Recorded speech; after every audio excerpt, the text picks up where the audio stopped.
The snow fell steadily outside my parents' Tudor-style home in suburban Chicago, each flake catching the warm glow of Christmas lights.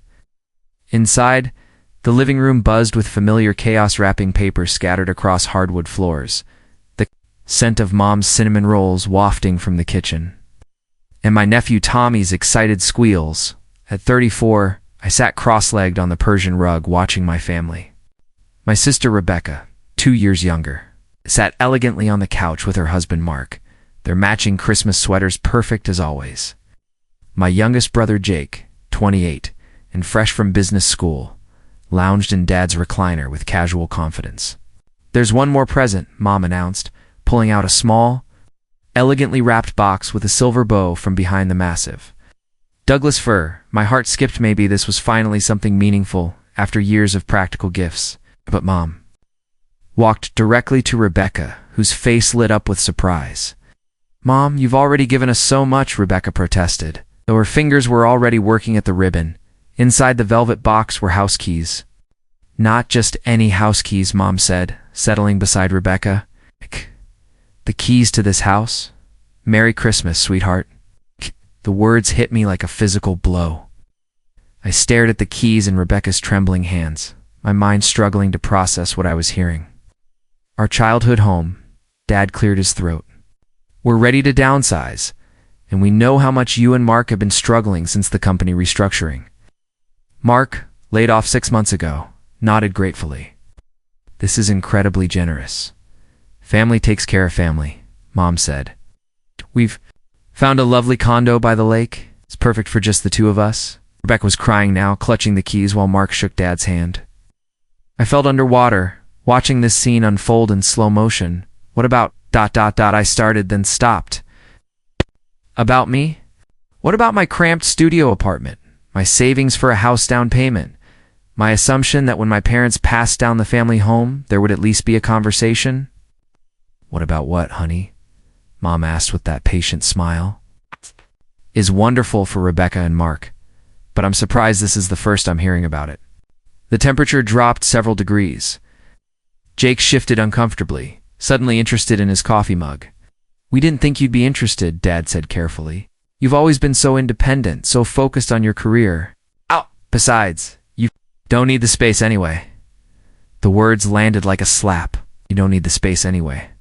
As if my life, my dreams, my desire for stability somehow mattered less because I hadn't followed the traditional path.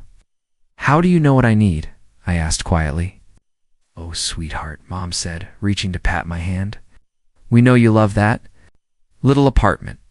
So modern and minimalist. This old house would just be a burden." I pulled my hand back. "You never asked me?" "Asked you what?" Rebecca said defensively. "Whether I might want to be part of this decision? Whether I might have been interested in the house, or at least in being included in the conversation." "But you're never here," Jake chimed in. "You're always traveling for work." "Rebecca's here every week, helping with groceries, taking care of things." The implicit accusation I'd been dreading that, because I'd chosen a career requiring travel, I was less deserving of consideration. "I'm here now," I said simply. "For Christmas," Rebecca added sharply. "You're here for Christmas, then you disappear until Easter. That's not fair. I've been building a career, trying to establish myself professionally. That doesn't mean I don't care about this family." "Nobody's saying you don't care," Dad interjected diplomatically. "But let's be practical. Rebecca and Mark need this house. They have Tommy, and with Mark's job situation, they could use the help. You're doing well. You have your own life figured out." "My own life figured out?" I stood up, wrapping paper crinkling under my feet. "Dad, I'm 34, living in a 400-square-foot apartment, trying to save for a place of my own. How is that having my life figured out?" "Because you chose that," Mom said, her voice taking on an edge. "You chose to prioritize your career over settling down. These are consequences of choices, Michael." I stared at this woman who had raised me, who had taught me to work hard and dream big, and barely recognized her. "So because I'm not married with children, I don't deserve to be considered for the family home." "That's not what we're saying," Rebecca said. "Lacking conviction, isn't it?" Isn't that exactly what you're saying? Is that because I didn't follow the script marriage by 30 kids, suburban house, somehow less deserving of stability? Silence stretched, broken only by wind-rattling windows and distant sounds of neighbors' children playing in snow. Michael, Dad said finally, we're not trying to punish you. We're trying to help Rebecca and Mark when they need it most. I understand perfectly, I said, moving toward the hallway. I understand that you've made your decision, and I don't matter enough to be part of it. That's not true, Mom called after me, but I was already pulling on my coat. Where are you going? Rebecca asked. Back to my apartment. Back to my life that apparently doesn't need space anyway. As I walked out into the snow, I could hear them talking behind me, damage control and rationalization. But I didn't turn back. For the first time in my life, I truly understood where I stood in my family's hierarchy. The drive back to Lincoln Park felt endless. My studio apartment greeted me with its familiar cramped embrace, 400 square feet of carefully organized space that suddenly felt like a prison cell. I stood in the doorway, still wearing my coat, looking at the pull-out couch. The kitchenette where I could reach everything without taking more than 2 steps. My phone buzzed repeatedly. Texts from family members I ignored. I researched the housing market in my parents' neighborhood. The house I'd grown up in was worth $485,000 more than I'd saved in my entire adult life. And my parents had just handed it over without even a conversation. When I finally checked my messages, they ranged from Jake's mom's crying to Rebecca's. Don't make this about you two, Mom's confused. I don't understand why you're so upset. I called my friend Dave, who listened to everything without interrupting. That's messed up, he said finally. To not even mention it to you? That's not how families work. But maybe they're right. Maybe I don't need the space. Stop it. You're doing that thing where you make everything your fault and made a decision affecting the whole family without including you? That's on them. After we hung up, I sat in gathering darkness, trying to make sense of what happened. The rational part could see their logic. Rebecca had been more present, more involved. She had a child who would benefit from larger space. Mark's job loss had created financial pressure, but the emotional part couldn't get past the exclusion. The casual dismissal of my needs, dreams, desire for stability that a family home represented.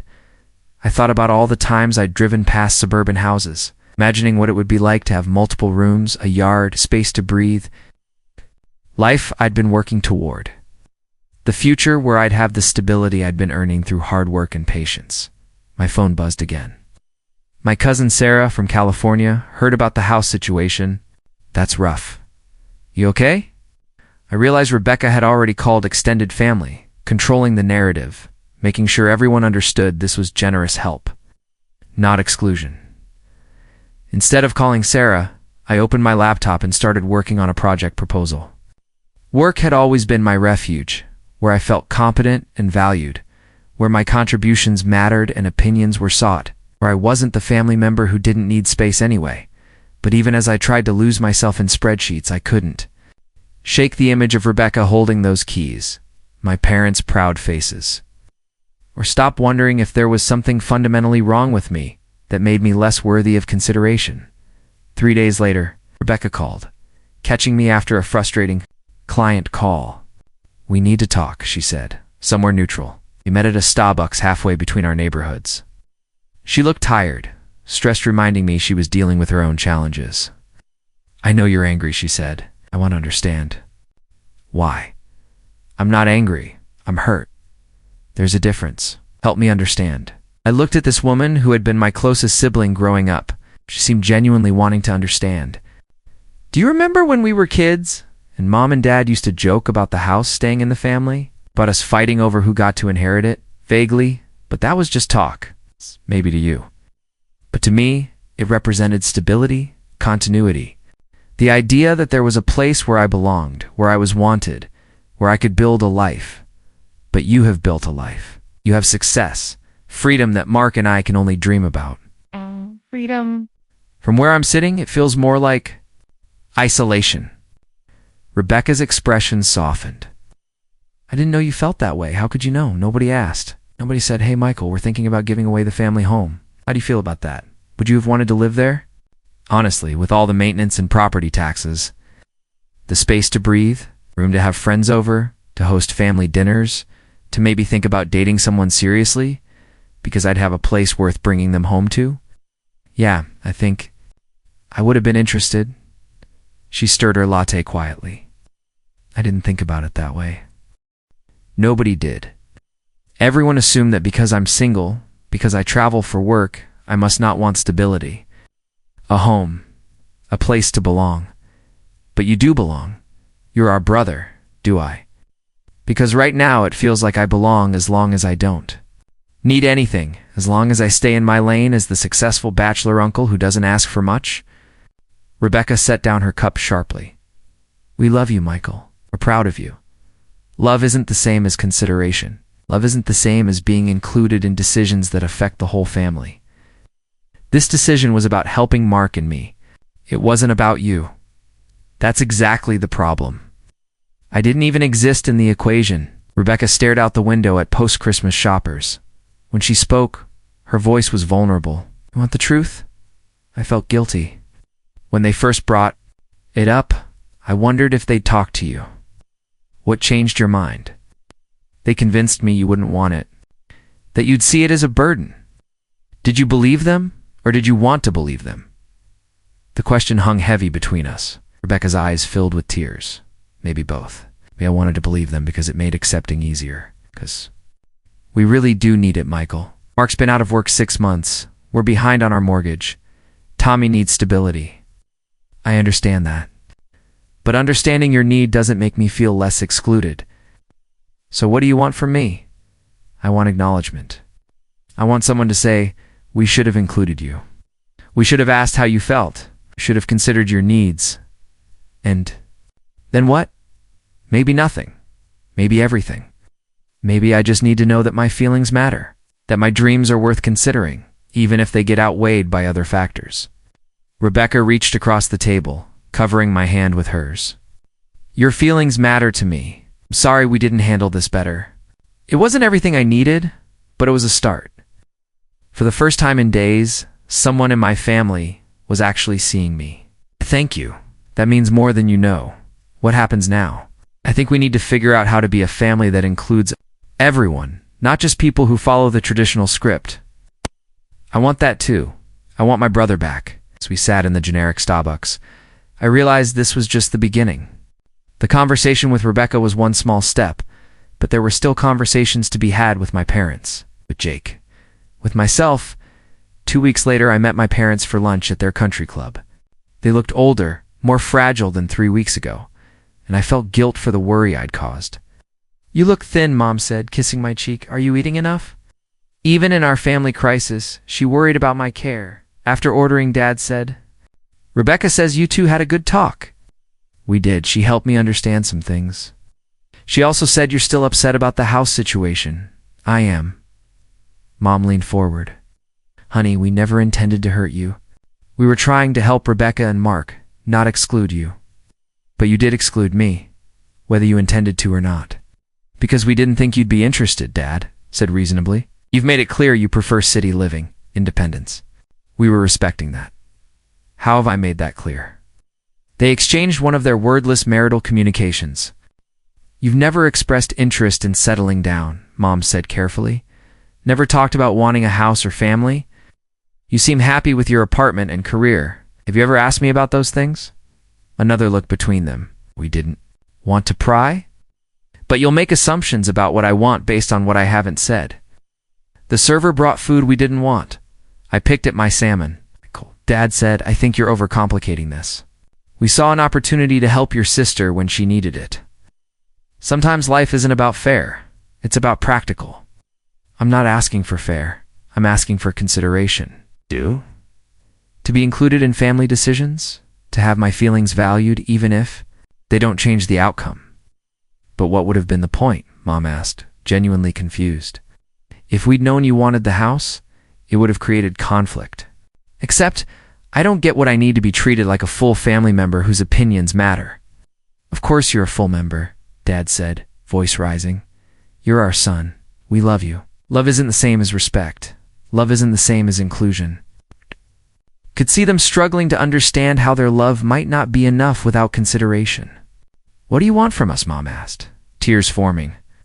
"I want you to understand that I'm not the person you think I am. I'm not the confirmed bachelor who doesn't want stability. I'm not the workaholic who doesn't care about family. I'm not the person who doesn't need space or consideration." "Then who are you?" Dad asked, genuine curiosity in his voice. "I'm a 34-year-old man trying to build a life, find his place in the world. Someone who's made career sacrifices, yes, but who's been waiting for the right circumstances to build something permanent. Someone who's been saving money and planning for a future that might include a house, a family, a different life." "We didn't know," Mom said softly, "because you never asked, because you made assumptions based on what you thought my life should look like rather than asking what I wanted." The silence stretched, filled with gentle clinking and other diners' murmurs. "I think," Dad said slowly, "we may have made some mistakes. Not a full apology, but acknowledgement. Progress. We all did. I assumed you knew how I felt without telling you. I assumed you'd include me without asking. I assumed things about how families work. So where do we go from here?" Mom asked. "We start talking to each other instead of about each other. We ask questions instead of making assumptions. We figure out how to be a family with room for everyone." Dad nodded. That sounds reasonable. "And we acknowledge that how this was handled wasn't okay. Not because of the decision, but because of the process. Excluding someone from family decisions, then telling them not to be upset isn't how families should work." "You're right," Mom said, squeezing my hand. "We should have talked to you first. Even if the outcome had been the same? Even if the outcome had been the same. It wasn't everything I needed, but enough to start rebuilding trust, enough to begin the slow work of becoming a family that actually knew and considered each other." Spring arrived early, bringing unexpected opportunities. My post-Christmas project had impressed a major client, leading to promotion and salary increase. More importantly, it gave me confidence to discuss reducing travel with my boss. "I need to be more grounded," I told her. "I've been on the road too much." She was surprisingly understanding. "You've proven yourself, Michael. Let's focus on local and regional clients." The change wouldn't happen overnight, but it was a start. I also started house hunting in earnest. It's not for the sprawling tutor I'd grown up in, but for something that fit my actual life and needs. A 2-bedroom condo in a neighborhood I loved. With space for a home office and friends to visit, Rebecca and Mark had moved into my parents' house by April. I helped them with the transition, carrying boxes and assembling furniture. It was strange, being there as a guest rather than a family member, but not as painful as I'd expected. "It feels weird, doesn't it?" Rebecca said as we took a break on the back porch where we'd spent countless childhood afternoons. "Yeah, but not bad weird. Just ... different. I want you to know that you're always welcome here. This will always be your childhood home too." "I know, and I'm happy for you guys, really. Tommy loves having a yard to play in," that was true. Watching, my nephew discovered the joy of the big backyard. The same one where Rebecca and I had played as children helped put things in perspective. The house was serving its purpose, providing a safe, stable home for a family that needed it. My parents had adjusted well to their condo. They seemed happier, actually, without the burden of maintaining such a large property. And they were making an effort to include me more in family decisions, asking my opinion on everything from vacation plans to Jake's career choices. "We're learning," Mom said during one of our now regular Sunday dinners. "We're learning to be a better family." "We all are," I said. By summer, I'd closed on my condo. It wasn't the family home I'd dreamed of, but it was mine. 2 bedrooms, a modern kitchen, a balcony with a view of the city skyline. Space to breathe, space to grow, space to build, whatever kind of life I wanted. The housewarming party was small, but meaningful. My parents came, along with Rebecca and Mark and Tommy. Jake brought his girlfriend. Dave was there, along with a few other friends and colleagues. "It's perfect," Mom said, looking around at the space I'd created. "It's so very you." "Thanks, Mom. That means a lot." As the evening wound down and people began to leave, I found myself standing on the balcony with Dad, looking out at the city.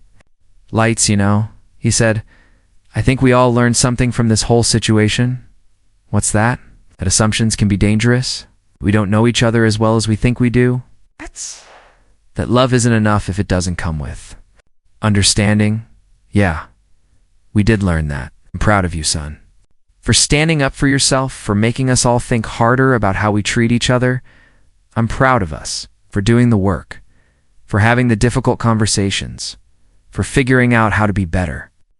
As I cleaned up after the party, I thought about the journey that had brought me here, the Christmas morning that had shattered my assumptions about my place in the family, the difficult conversations that had followed, the slow work of rebuilding trust and understanding. I was still single, still building my career, still different from the traditional family model my parents had envisioned. But I was no longer the family member who didn't need space anyway. I was simply Michael, their son, Rebecca's brother, Tommy's uncle, a man with his own dreams and needs and place in the world. The house I'd grown up in was gone, but something better had taken its place. A family that asked questions instead of making assumptions. A family that made room for everyone, regardless of the path they'd chosen. A family that understood that love, to be truly meaningful, had to come with consideration and respect. A year later, I was hosting Christmas dinner for the first time in my new condo. The space wasn't large enough for our usual elaborate celebration, but it was perfect for an intimate gathering. I'd spent the morning cooking, preparing Mom's traditional recipes in my modern kitchen. I can't believe you pulled this off, Rebecca said, surveying the dining table I'd set up in the living room. It's beautiful, thanks. I wanted to prove I could handle more than microwave dinners. Tommy was fascinated by the city view from my balcony, watching the snow fall against the backdrop of downtown Chicago. Uncle Michael, can we come back and watch the fireworks on New Year's? Of course, buddy. We'll make hot chocolate and watch them from right here. My parents arrived last, carrying their traditional contribution of wine and homemade cookies. They looked comfortable and happy, more relaxed than I'd seen them in years. This is lovely, Michael, Mom said, admiring the small Christmas tree I'd set up in the corner. You've created such a warm home here. It feels like home, I agreed. Finally. As we sat around the table sharing the meal I'd prepared, I marveled at how much had changed. The conversations were deeper, more honest. We asked each other questions, real questions about our lives, our dreams, our challenges. I have an announcement, Jake said as we finished the main course. Sarah and I are engaged. The table erupted in congratulations and excitement. But what struck me most was what came next. We were hoping to have the wedding at the house, Jake continued, looking at Rebecca and Mark. If that's okay with you? Guys and Michael, would you be my best man? Of course, I said, touched by his request. I'd be honored. And we want to make sure everyone's comfortable with the plans, Sarah added. We want this to be a celebration for the whole family. This was what we'd been working toward, a family that included everyone in important decisions, that considered everyone's feelings and needs. As the evening wound down, I found myself alone with my parents in the kitchen as I loaded the dishwasher. You. No, Dad said. I think this might be the best Christmas we've had in years. Really? Even without the big house and all the space? Especially because of that, Mom said. This feels more real, more intimate, more like what Christmas should be. I think you're right, I said. Sometimes smaller is better. We learned that about a lot of things this year, Dad said. About houses, about families, about making assumptions. After everyone had left, I sat on my couch looking at the city lights and thinking about the journey that had brought me here. The pain of that Christmas morning had been real, but it had also been necessary. It had forced all of us to examine our assumptions, to have conversations we'd been avoiding, to become a family that actually knew and respected each other. My phone buzzed with a text from Rebecca. Thank you for today. It was perfect. I love you, little brother. I smiled and texted back. Love you too, big sister. See you at Jake's wedding. The condo was quiet now, filled with the pleasant aftermath of a successful gathering. Space of the suburban home I'd dreamed of, but space that was mine. Space that reflected who I actually was, rather than who I thought I should be. I thought about the conversation I'd had with a potential client the week before. A woman my age, who was also single and building her career. We'd connected over coffee that had turned into dinner. There was something there, possibility I was finally ready to explore. I thought about the trip I was planning to visit my cousin Sarah in California, the first vacation I'd taken. In years that wasn't related to work, I thought about the family I'd almost lost and the family we'd become, instead messier. It's more complicated, but also more honest and more real. The house keys Rebecca had received that Christmas morning had unlocked more than just a front door. They'd unlocked a conversation about who we were as a family, what we owed each other, and how to love someone while still respecting their autonomy and dreams. I didn't get the house, but I got something better. I got a family that saw me, that included me, that made space for me exactly as I was. I got parents who asked questions instead of making assumptions. I got siblings who considered my feelings along with their own needs. And I got myself not the person I thought I should be, but the person I actually was. Someone who deserved space, consideration, and inclusion. Someone whose dreams mattered, whose feelings were valid. His place in the family was secure not because of the path he'd chosen, but because of who he was. As I turned off the lights and prepared for bed, I looked one more time at the view from my balcony. The city stretched out below me, full of possibilities and promise. This was my space, my home, my life. And for the first time in years, that felt like enough. More than enough. It felt like everything.